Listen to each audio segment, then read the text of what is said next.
നമസ്കാരം, പ്രവാസി മലയാളിയിലേക്ക് ഏവർക്കും സ്വാഗതം. അമ്മയെ ഒരിക്കൽ കൂടി ദുബായിലേക്ക് കൊണ്ടുവരാൻ ഒരുങ്ങുകയാണ് കൊല്ലം കൊട്ടാരക്കര സ്വദേശി ബിബിൻ അലക്സ് എന്ന പ്രവാസി മലയാളി. പക്ഷെ ഇത്തവണ കൊണ്ടുവരുമ്പോൾ ആദ്യം തന്നെ മെഡിക്കൽ ഇൻഷുറൻസ് എടുത്തിരിക്കുമെന്ന് ശപഥം ചെയ്യുകയാണ് അദ്ദേഹം. അത് കഴിഞ്ഞ് ബാക്കി എന്തിനെക്കുറിച്ചും ആലോചിക്കുകയും ചെയ്യുകയുള്ളൂ. കഴിഞ്ഞ തവണ വല്ലാതെ വിഷമിച്ചതാണ് ബിബിൻ. ഇങ്ങനെ പറയുന്നു. അനുഭവം പകർന്നു നൽകിയ പാഠത്തിന്റെ ഉറപ്പുണ്ടായിരുന്നു ആ വാക്കുകളിൽ വ്യക്തമായി കാണാം. പവിത്രേശ്വരം ബിബിൻ ഭവനിൽ ബിബിൻ അലക്സ് ഷാർജയിലെ കമ്പനിയിൽ സെയിൽസിലാണ് ജോലി ചെയ്യുന്നത്. സെപ്റ്റംബറിൽ അമ്മയെ കൊണ്ടുവന്നപ്പോഴാണ് പ്രശ്നം തുടങ്ങിയത് തന്നെ. വീടിനുള്ളിൽ പെട്ടെന്ന് തെന്നി വീഴുകയായിരുന്നു അമ്മ.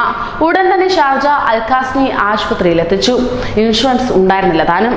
മുട്ടിന്റെ ചിരട്ടയ്ക്കാണ് പ്രശ്നം പറ്റിയത്. കാലിന് താഴേക്ക് പൊട്ടലും ഉണ്ടായി.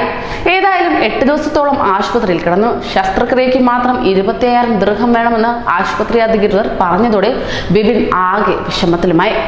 8 ദിവസം അവിടെ താമസിച്ചതിന് മാത്രം 1.5 ലക്ഷത്തിലേറെ രൂപയും ചെലവായി. ആശുപത്രി അധികൃതർ ചില ഇളവ് നൽകിയതുകൊണ്ടാണ് തുക അതിലൊതുങ്ങിയത് തന്നെ. അമ്മയെ നാട്ടിൽ കൊണ്ടുപോയി ചികിത്സിക്കാമെന്ന് തീരുമാനിക്കുകയും ചെയ്തു. പിന്നീട് സാമൂഹിക പ്രവർത്തകനായ പ്രവീൺ മുഖേന ദുബായ് കോൺസുലേറ്റുമായി ബന്ധപ്പെടുകയും ചെയ്തു. സ്ട്രക്ചറിൽ മാത്രമേ കൊണ്ടുപോകാൻ വിമാനത്തിൽ കഴിയുമായിരുന്നുള്ളൂ. ഏതായാലും അതിനായി കോൺസുലേറ്റിൽ നിന്ന് 9,439 ദിർഹം ചെലവഴിച്ചെന്ന് ബിബിൻ പറഞ്ഞു. ഇൻഷുറൻസ് ഉണ്ടായിരുന്നെങ്കിൽ ആശുപത്രിയിൽ വെറും 200 ദിർഹം ചെലവഴിച്ചാൽ മതിയായിരുന്നുവെന്ന് പിന്നീട് മനസ്സിലാക്കിയെന്നും ബിബിൻ വ്യക്തമാക്കി. ജനുവരി 1 ബിബിന്റെ പിതാവ് അലക്സാണ്ടർ മരിച്ചു. നാട്ടിൽ ഒറ്റയ്ക്കായ അമ്മയെ ഇങ്ങ് കൊണ്ടുവരാൻ തീരുമാനിച്ചിരിക്കുകയായിരുന്നുവെന്നും അതിനു മുമ്പ് ഇൻഷുറൻസ് പരിരക്ഷ ഉറപ്പാക്കുമെന്നും ബിബിൻ തീർത്ത് പറയുകയുണ്ടായി. അതുപോലെ തന്നെ മറ്റൊരു പ്രവാസിയുടെ അനുഭവം കൂടി പുറത്തേക്ക് വരികയാണ്. മാവേലിക്കര കുന്നം വലിയപറമ്പിൽ തെക്കേ വീട്ടിൽ അനിൽ സാമുവേൽക്കുട്ടിയെ ദുബായ് ഹോസ്പിറ്റലിൽ നിന്ന് നാട്ടിലേക്ക് തുടർ ചികിത്സയ്ക്കായി കൊണ്ടുപോകാനുള്ള നടപടികൾ ആരംഭിച്ചതായി സന്നദ്ധ പ്രവർത്തകൻ പ്രവീൺ അറിയിക്കുകയുണ്ടായി. ദുബായ് ഇന്ത്യൻ കോൺസുലേറ്റ് അധികൃതരുമായി സഹകരിച്ചാണ് നീക്കം ആരംഭിച്ചിരിക്കുന്നതെന്നും പ്രവീൺ അറിയിക്കുകയുണ്ടായി.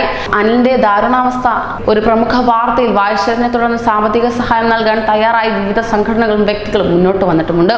പൈനമൂട് ബ്രദേഴ്സ് വാട്സാപ്പ് കൂട്ടായ്മയിൽപ്പെട്ട ഓസ്ട്രേലിയയിലും ഗൾഫിലുമുള്ള വ്യക്തികൾ സഹായം ഉറപ്പു നൽകി. നാട്ടിലെ ഇടവകപ്പള്ളിയിൽ നിന്ന് UAE-യിലുള്ളവരുടെ കൂട്ടായ്മയും സഹായം വാഗ്ദാനം ചെയ്തു. കൂടുതൽ പ്രവാസി വാർത്തകൾക്കായി ഈ ചാനൽ സബ്സ്ക്രൈബ് ചെയ്യൂ.